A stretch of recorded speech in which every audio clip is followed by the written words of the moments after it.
numër 8 datë 20 prill 1995 mori në shqyrtim kërkesën e ish-pronarëve Hamdi dhe Maliq Pinari për kthimin e pronës në lagjen e re Tiranë dhe njohu të drejtën e parablerjes për pronarët, trashëgimtar të sipërfaqes së zënë nga serat, kur ato të privatizohen. Ky është dokumenti i dhënë në vitin 1995 vendimi i Komisionit të Kthimit dhe Kompensimit pronave, i cili ju njeh drejtën e parablerjes ish-pronarëve trashëgimtar të familjes Pinari. Në datë 3/4/2007, Këshilli i Ministrave të Republikës Shqipërisë me shkresën urgjente, e theksoj, është një shkresë urgjente që me numër 991 fraksion 2, me firmën e sekretarit përgjithshëm zotit Mqeren Fafaj, i jep një rapimin për fillimin e procedurës së privatizimit të objektit Sera dhe Magazin në lagjen e re Tiranë, Ministrit të Ekonomisë, së asaj kohe, zotit Genci Ruli. Ky është dokumenti firmosur nga sekretari i Këshillit të Ministrave në vitin 2007 i cili i ka hapur rrugë procedurës së privatizimit. Theksoj bëhet fjalë për një procedurë që i është hapur ai shile që në vitin 2007. Në datë 23/4/2007, vetëm 20 ditë më pas, Drejtoria e privatizimit në Ministrinë e Ekonomisë, Tregtisë dhe Energjetikës, me shkresën numër 2324, fraksion 1, të firmosur nga ish-ministri zoti Ruli, miraton privatizimin e objektit Sera dhe Magazin në lagjen Tiranë e Re. Në datë 29/9/2014, Komisioni i Vlerësimit për objektin Sera dhe Magazin me shkresën numër 362, datë 29/9/2014, i drejtohet prefektit të Tiranës për konfirmimin e gemplanit me sipërfaqen përkatëse për sa i përket objektit Sera dhe Magazin. Ky është dokumenti i firmosur në vitin 2007 nga zoti Ruli, që ka iniciuar procedurën e privatizimit, dhe këtu do të gjeni shkresën që është dërguar nga Mzheci, prefektit qarku Tiranë, për miratimin e gemplanit të privatizimit.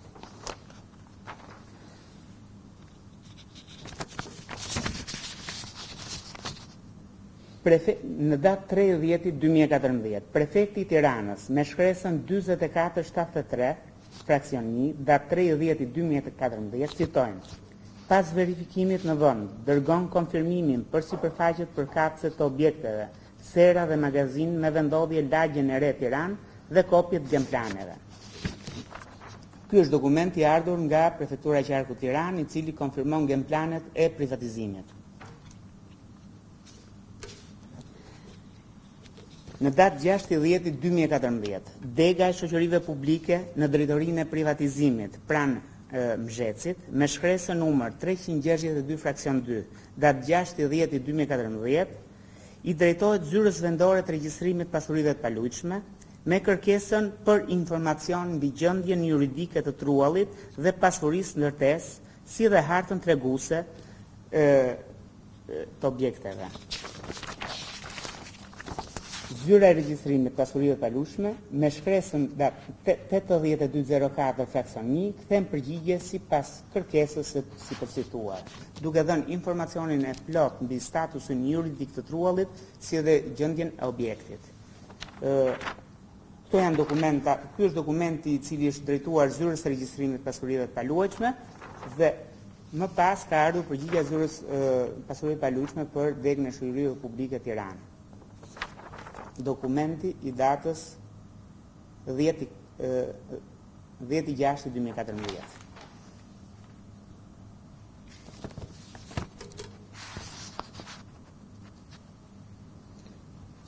Në datën 12/11/2014, Agjencia e Kthimit dhe Kompensimit pronave, me shkresën numër 17721 fraksion 1, datë 12/11/2014, rikonfirmon vendimin e vitit 1995 për pronësinë e objektit dhe sakson çmimet e truallit për objektin Sera dhe Magazin që kërkohet të privatizohet. Ky është dokumenti i Agjencisë Kthimit dhe Kompensimit Pronave, i cili përcakton çmimin e referencës trullit, si dhe konfirmon vendimin e kthimit dhe kompensimit pronave të dhënë në favor të trashëgimtarëve të Pronës, Hamdi dhe Sali Pinari.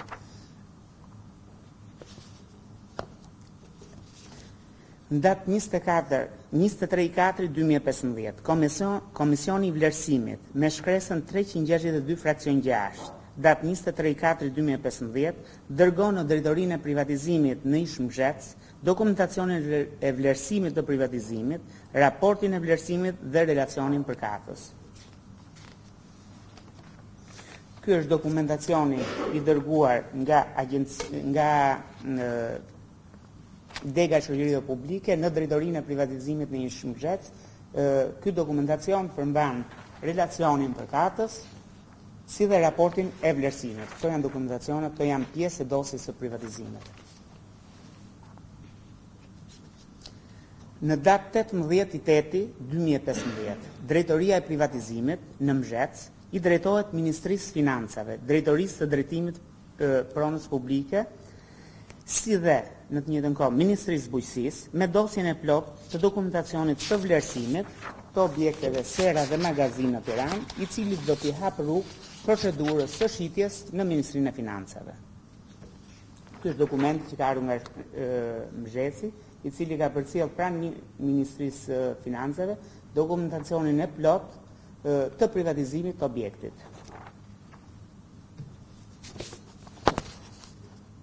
Datë 11/2/2016, Drejtoria e Drejtimit Pronës Publike në Ministrinë e Financave, pas kryerjes së konfirmimeve të nevojshme ligjore të dokumentacionit dorëzuar nga trashëgimtarët e subjektit shpronësuar dhe konfirmimi i vendimit KKP-s, ka autorizuar kryerjen e pagesës së plot për kalimin e pronësisë së objektit Sera dhe Magazin brenda afatit përcaktuar me ligj prej 30 ditësh. Ky është dokumenti i lëshuar nga Ministria e Financës, Drejtoria e Drejtimit Pronës Publike, në favor të trashëgimtarëve Pinari për kryerjen e pagesës plot për sa i përket objektit.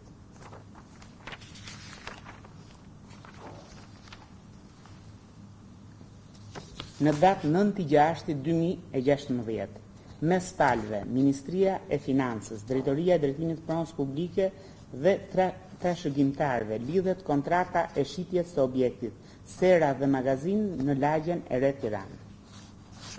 Kjo është kontrata e shitjes, siç kontrata e shitjes prapë është pjesë e dosjes privatizimit, siç shihet në këtë kontrata ka për palë shitse Ministrinë e Financave, e përfaqësuar nga Drejtoria e Drejtimit Pronës Publike, e cila përfaqësohet nga Endrit Duçka, Drejtori i Drejtorisë, dhe pala blerëse trashëgimtarët e subjektit të shpronësuar Malik dhe Hamdi Pinari. Nuk po i lexoj sepse janë shumë trashëgimtarët e familjes Pinari, por dokumenti është dokument publik. Edhe në fund fare, para noterit kanë firmosur Drejtori i Drejtorisë dhe trashëgimtarët e familjes Pinari.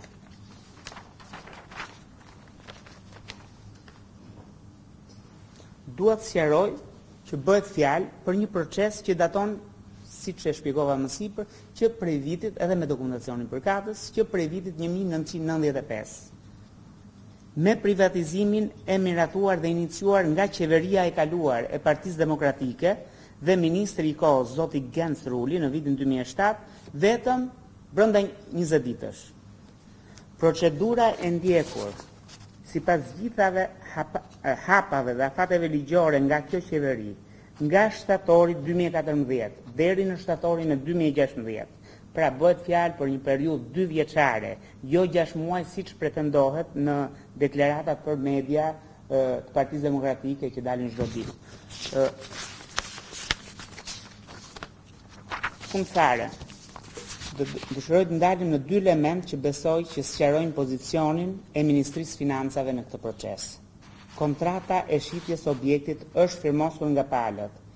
Në asnjë rast, Ministria e Financave dhe Ekonomisë nuk ka lidhur asnjë kontratë dhe as privatizuar më herët me personin me emrin Edmond Bego. Ky person nuk figuron në asnjë dokument të dosjes së privatizimit dhe shitjes objektit, sera dhe magazin. Në asnjë rast, Ministria e Financave nuk nënshkruan dokumente ku të figurojnë përfitues ky person. Pjesa e dytë që do bëja teksoja ka lidhje me faturën që na është vënë që ka dalë këto ditë media. Sikurse duket qartë nga dokumentacioni që parashtrova. Ministria e Financave ka autorizuar kalimin e objekteve ka autorizuar kalimin pronësi të objekteve sera dhe magazin në pronësi të trashëgimtarëve të objekteve shpronësuar Hamdi dhe Maliq Pinari si fitues të së drejtës së parablerjes për objektin sipas vlerës fillestare. Fatura e bankës. Fatura e bankës konfirmon se në llogaritë Ministrisë Financave është dhërdhur pagesa e plot në emër të trashëgimtarëve Pinari. Pagesa është kryer për llogaritë të trashëgimtarëve Pinare nga një entitet privat me emër Inerte Expres SHPK, e cila është një procedurë e rregull bankare që rregullon një marrëdhënie private mes dy palëve dhe nuk implikon në asnjë rast Ministrinë e Financave. As nuk e bën ato përfitues nga kontrata e shitjes me personi i cili ka depozituar këto para në bankë. Duat përsëris dhe një herë se pavarësisht se kush ka depozituar shumën në llogarinë e Ministrisë së Financave, pagesa e plot është bërë për llogaritë të personave përfitues të pronës, pra trashëgimtarëve të familjes Pinari dhe Ministrisë Financave, dhe kontrata e shitjes është pjesë e kësaj dosje, e cila është lehtësisht e verifikueshme në çdo kohë. Në asnjë rast, institucioni nuk mund të ndërhyjë apo të përfshihet në marrëdhëniet private mes individëve dhe çfarë do ndodh me objektin pas shitjes së tij. Media, pa diskutim, është e ftuar në çdo rast drejtohet për më shumë detaje dhe verifikime pranë Ministrisë Financave në lidhje me gjithë procesin.